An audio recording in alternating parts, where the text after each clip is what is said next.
Boa noite. Olá, boa noite. Divulgadas novas gravações do ex-presidente da Transpetro, Sérgio Machado, delator da Lava Jato. Em uma delas, Renan Calheiros orienta a defesa de Delcídio do Amaral e chama o Procurador-Geral da República, Rodrigo Janot, de mau caráter. Renan negou que tenha tentado obstruir as investigações da Lava Jato, que, segundo ele, são intocáveis. E o presidente do STF, Ricardo Lewandowski, afirmou que conversas com políticos não interferem na imparcialidade do Supremo.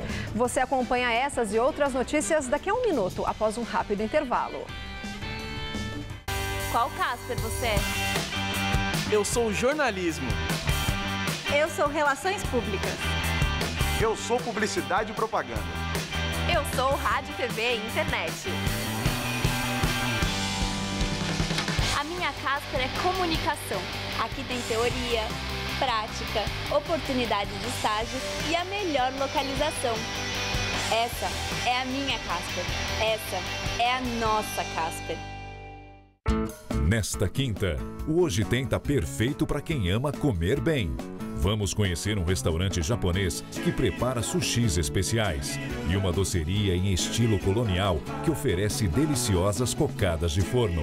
Nossa, é muito boa. Hoje Tem, nesta quinta, 10h30 da noite.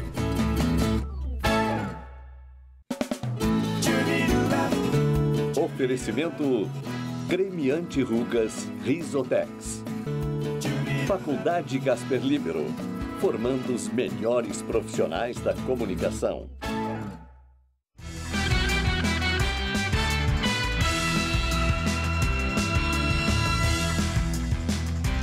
Não param de pipocar as gravações de políticos conversando com o ex-presidente da Transpetro, Sérgio Machado, delator da Operação Lava Jato. Hoje foram divulgadas pela TV Globo novas conversas. Uma delas mostra o presidente do Senado, Renan Calheiros, do PMDB, orientando a defesa do então senador Delcídio do Amaral. Delcídio teve o mandato cassado no dia 10 de maio por unanimidade no Senado. Na conversa, em 24 de fevereiro, Renan orienta uma pessoa identificada como Vanderberg, representante de Delcídio do Amaral, sobre como fazer a defesa dele. Na época, o processo de Delcídio ainda estava no Conselho de Ética e Renan não sabia que Delcídio já era delator da Lava Jato. Na gravação, Renan afirma que é preciso que o presidente do Conselho, o senador João Alberto Souza, também do PMDB, peça diligências para não parecer que a investigação estivesse parada e sugere que Delcídio faça uma carta mostrando humildade e que já pagou o preço pelo que fez. No dia 10 de março, Sérgio Machado, ex-presidente da Transpetro, propõe que os políticos do PMDB se aproximem do ministro Teori Zavascki, do STF, relator da Lava Jato no Supremo. O ex-presidente e ex-senador José Sarney cita o nome do ex-ministro do Superior Tribunal de Justiça, César Asfro Rocha, que, segundo ele, teria muita proximidade com Teori. Sarney afirma que vai conversar com Rocha. Em gravação no dia 11 de março, Renan e Sarney citam que outra tentativa de aproximação de Teori pode ser por meio do advogado Eduardo Ferrão, que, segundo eles, também é amigo do ministro. No mesmo dia, em conversa com Renan, Machado critica o Procurador-Geral da República, Rodrigo Janot. Ele chama Janot de mau caráter e Renan concorda. Numa gravação com José Sarney sobre o acordo de delação premiada de executivos da Odebrecht, o ex-presidente cita uma tentativa de barrar a operação. Sarney afirma que a delação de Marcelo Odebrecht livraria o ex-presidente Lula, mas implicaria a então presidente Dilma, já que ela teria tratado diretamente sobre o pagamento do marqueteiro do PT, João Santana. A assessoria de Sarney diz que enquanto ele não tiver acesso às gravações, não vai se manifestar. O presidente do Senado, Renan Calheiros, diz que não tomou qualquer iniciativa para dificultar o andamento da Operação Lava Jato, até porque ela é intocável. Sobre o ex-senador Delcídio do Amaral, Renan afirma que acelerou o processo de cassação e que o processo do ex-petista não ficou parado no Conselho de Ética. A defesa de Delcídio diz que desconhece a gravação, mas considera que Renan manipulou o processo de cassação do ex-senador. A defesa de Sérgio Machado reafirmou que não pode se manifestar porque os autos são sigilosos. A defesa da presidente afastada Dilma Rousseff diz que ela jamais pediu qualquer tipo de favor que afrontasse a moralidade pública. O ministro aposentado César Rocha disse que Theory é um ministro sério com quem tem boa relação, mas que o tem visto pouco, principalmente depois da Operação Lava Jato. Não foi possível contato com o advogado Eduardo Ferrão. E a presidente afastada Dilma Rousseff disse ainda que todos os pagamentos feitos ao publicitário João Santana na campanha de reeleição dela totalizaram 70 milhões de reais. Dilma afirmou que os referidos valores foram regularmente contabilizados da prestação de contas aprovada pelo Tribunal Superior Eleitoral. O presidente do Supremo Tribunal Federal, Ricardo Lewandowski, divulgou uma nota na qual defende ser normal integrantes da corte manterem conversas com representantes da classe política. Lewandowski ressaltou, no entanto, que tal prática não traz nenhum prejuízo à imparcialidade e à equidistância dos fatos que os juízes mantêm quando proferem seus votos e decisões. Em um dos diálogos gravados pelo ex-presidente da Transpetro, Sérgio Machado, o senador Romero Jucá, do PMDB, aparece dizendo que estaria construindo um pacto, inclusive com a participação de integrantes do Supremo, para tentar barrar o avanço da Operação Lava Jato. O PT estaria se movimentando dentro do Senado para reverter o processo de impeachment através da opção de novas eleições diretas, segundo o jornal O Estado de São Paulo. O plano seria convencer a presidente afastada Dilma Rousseff a aceitar a possibilidade de novas eleições e mudar o discurso de golpe. Assim, conseguiriam fazer com que alguns senadores mudassem também de opinião na votação do impeachment. Para que a presidente Dilma seja afastada de forma definitiva, são necessários 54 votos de senadores. O PT calcula que 13 senadores poderiam mudar o voto. E agora vamos ao comentário de política com José Neumani Pinto. Ele fala sobre a possibilidade de novas eleições. O Lula já reconhece, segundo foi publicado, que a Dilma não terá condições de governar o Brasil caso não seja afastado definitivamente do impeachment, porque não tem apoio em lugar nenhum na sociedade, nos partidos, no Congresso. E aí ele quer que ela saia resolvendo o problema dele, convocando uma eleição para presidente. A primeira parte é uma parte realista, a segunda é cômica, porque não há como convocar a eleição, não há possibilidade de mudar o tamanho do mandato, e só se convoca uma eleição a presidente ou convencendo o Temer a renunciar, porque ele tem um direito conquistado por 54 milhões de votos que ele teve na eleição, e a esse direito ninguém tem acesso. A Constituição garante no artigo 5º. É um direito adquirido, contra o qual não há nada. Agora, eu queria lembrar para quem pensa que a eleição é uma boa forma de acabar com a enganação na política, que é o contrário. Esqueceu que em 2014 a Dilma nos prometeu o paraíso em terra, na vida, em pleno emprego, estamos aí com desemprego de 1.800.000 pessoas. Pois é isso que pode vir. Nunca se engana tanto o eleitor quanto na eleição, não é verdade? Então, preste atenção aí nesse fim de semana frio. Eu volto terça-feira, direto ao assunto, em Té. O ministro Luiz Roberto Barroso, do Supremo Tribunal Federal, determinou que o presidente interino Michel Temer, do PMDB, preste esclarecimentos em 5 dias sobre a reforma administrativa que fez no governo. A decisão parte de uma ação apresentada no dia 23 pelo PDT, que questionou a mudança de projetos e a anulação de atos da presidente afastada Dilma Rousseff do PT. O PDT pediu uma liminar para suspender as mudanças sob o argumento de que o afastamento de Dilma é temporário e que Temer não poderia mudar o programa de governo da presidente afastada. A reforma inclui a fusão e extinção de ministérios e a alteração da política externa. Mudando um pouquinho de assunto, no Centro Histórico de Santana de Parnaíba, na Grande São Paulo, como manda a tradição, dezenas de tapetes coloridos enfeitaram o feriado de Corpus Christi.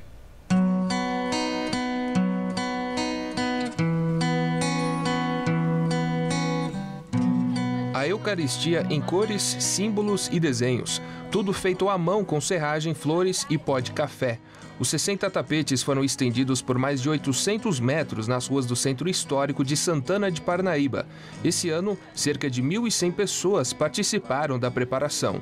A maioria já com alguma experiência, inclusive os mais jovens. É uma delícia, né? A gente reúne a família, um ajuda o outro aqui. Os tapetes são montados pelos próprios moradores aqui de Santana de Parnaíba, uma tradição que dura há mais de 50 anos. A cada ocasião, eles se reúnem com amigos e até desconhecidos para dar vida a desenhos feitos por um artista que hoje completa 15 anos de participação. Nós discutimos um tema. Em cima, esse ano nós estamos trabalhando a misericórdia de Deus. Então nós achamos um tema e em cima desse tema nós desenvolvemos esses tapetes. Em São Paulo, o calçadão da Praça da Sé recebeu os tapetes de Corpus Christi pelo segundo ano. Foram 40 metros de desenhos feitos com mais de 1,5 toneladas de sal. Cerca de 40 fiéis ajudaram no trabalho. A equipe varou essa madrugada para preparar tudo. Para o catolicismo, o Corpus Christi celebra a instituição da Eucaristia, que seria o corpo de Jesus Cristo dado aos fiéis como alimento na forma de hóstia, que nada mais é do que pão. A celebração tem missa, procissão e adoração ao Santíssimo Sacramento. Para o padre da Igreja de Santana de Parnaíba, a Eucaristia também pode ser o caminho para os fiéis diante das dificuldades pelas quais o país está passando. Que Deus ilumine aí, né? Deus ilumine a realidade do Brasil, as pessoas estão à frente, né? Sem violência, sem partidarismo, mas que de fato o povo possa viver o amor de Deus, né? Que as pessoas possam ter emprego, saúde, que é vida, né? Jesus Cristo ele vem para trazer vida.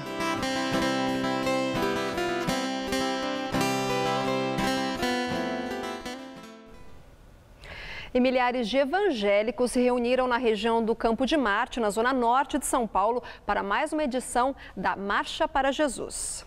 Essa é a 24ª edição do evento organizado pela Igreja Renascer em Cristo. Desde as 10 da manhã, dezenas de artistas ocupam o palco na Praça Heróis da FEB e 10 trios elétricos se revezam ao longo das avenidas Tiradentes e Santos Dumont. O encontro vai até às 9h30 da noite. A organização da Marcha para Jesus espera superar os 340 mil participantes no ano passado, segundo a Polícia Militar. E a forte massa de ar seco de origem polar, que deixou a temperatura baixa e o tempo firme nos últimos dias, já começa a perder força. Já é a partir de amanhã que as pancadas de chuva devem retornar aqui à capital. Vamos aos detalhes da previsão para todo o estado de São Paulo, hoje com Fernando Azevedo.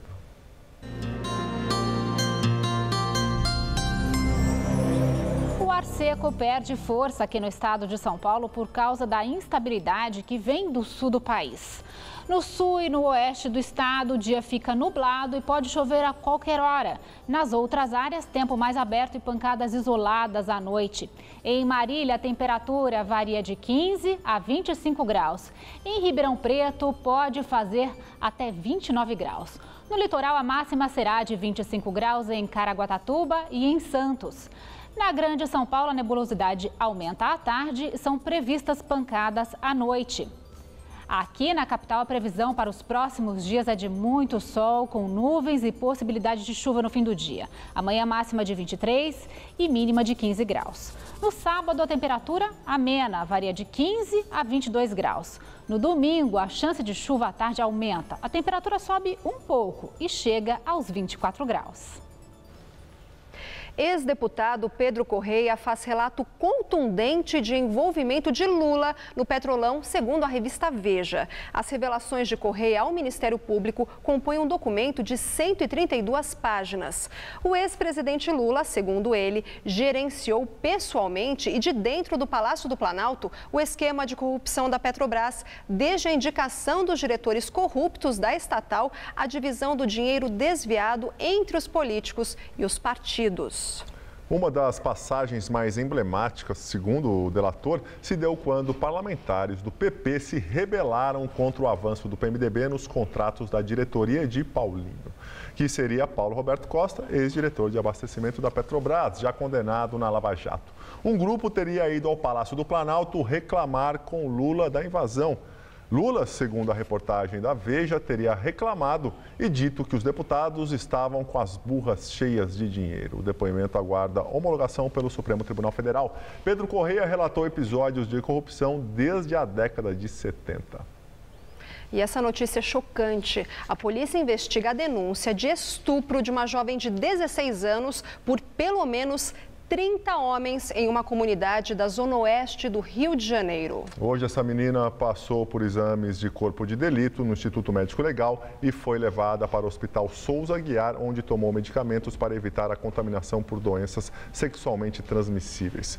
Segundo a polícia, 4 homens que teriam participado do crime já foram identificados. 2 postaram imagens da adolescente nua e desacordada em uma cama. O crime teria acontecido no último sábado. E em depoimento à polícia, a jovem disse que foi se encontrar no sábado à noite com um rapaz com quem se relacionava há 3 anos e que eles estavam a sós. Ainda segundo ela, depois ela só se lembraria que acordou no domingo em uma casa com 33 homens armados e que estava dopada e nua.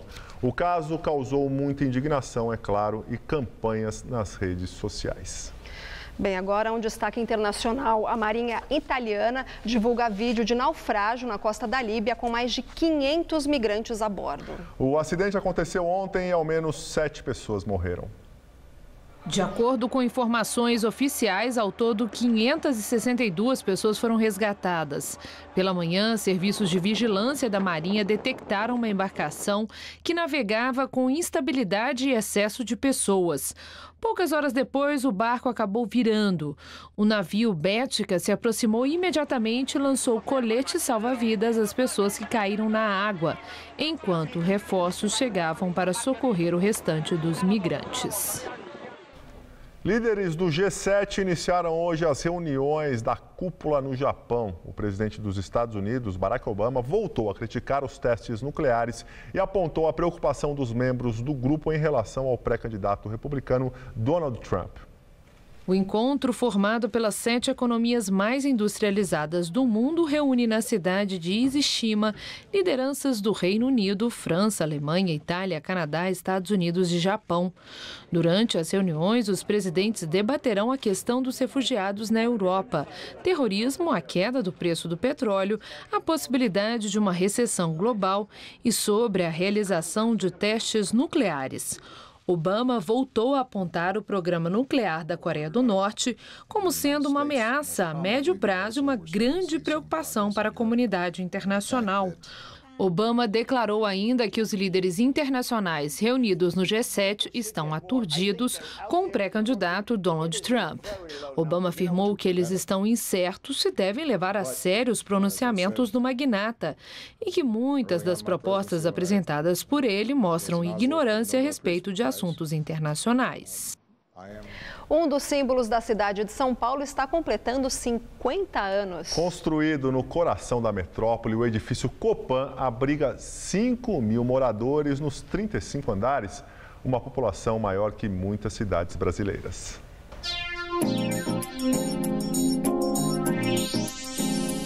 As curvas de um marco da paisagem paulistana, por um bom tempo, vão ficar envolvidas pela tela da reforma. Trocar as pastilhas de 46 mil metros quadrados de fachada não deve ser trabalho fácil, mas nem de longe lembra o que foi erguer o Copan. O arquiteto Carlos Lemos acompanhou a obra, iniciada na década de 1950 e que se arrastou por 18 anos. Ele considera que a maior estrutura de concreto armado do país foi praticamente feita à mão. O concreto para preencher as formas, subia de carrinho de mão até o 30º andar. Idealizado por Oscar Niemeyer, o ambicioso plano para o Copan incluía um teatro e um hotel jamais construídos. O projeto foi tão modificado que o famoso arquiteto costumava dizer que do Copan só fez o esboço, que nunca entrou e quando passava por perto desviava o caminho. O síndico conta que só em 2007, quando completou 100 anos, Niemeyer estendeu a mão para o Copan. Ele pediu o tombamento das obras dele, dos projetos e obras dele. todas públicas, com exceção do Copan. Aí ele fez as pazes conosco. 35 andares, 20 elevadores, 1.160 apartamentos de tamanhos variados, 5.000 moradores. O Copan tem também um número de CEP só para ele e um funcionário que só cuida da correspondência. Cerca de 3.000 cartas que chegam todo dia.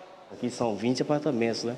Só nesse corredor? Só nesse corredor. Dinarte vive num quarto e sala com a mulher Libe, todo original, do revestimento às louças do banheiro. A vista do 28º andar, para ele, é só um dos privilégios de morar no Copan. O outro é a diversidade. Aqui tem todos os tipos de pessoas, de gente, de todas as categorias, religião, profissão. E nós ficamos por aqui. A edição de hoje pode ser vista no site do Jornal da Gazeta. Boa noite. Valeu pela companhia. Amanhã eu e o Luciano estaremos de volta. A gente espera vocês. Tenha uma boa noite e acompanhe agora o Hoje Tem com Pamela Domingues. Até amanhã.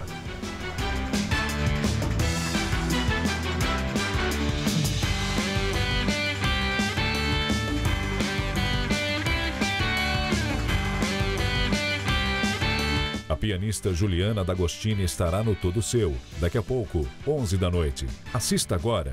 Hoje Tem.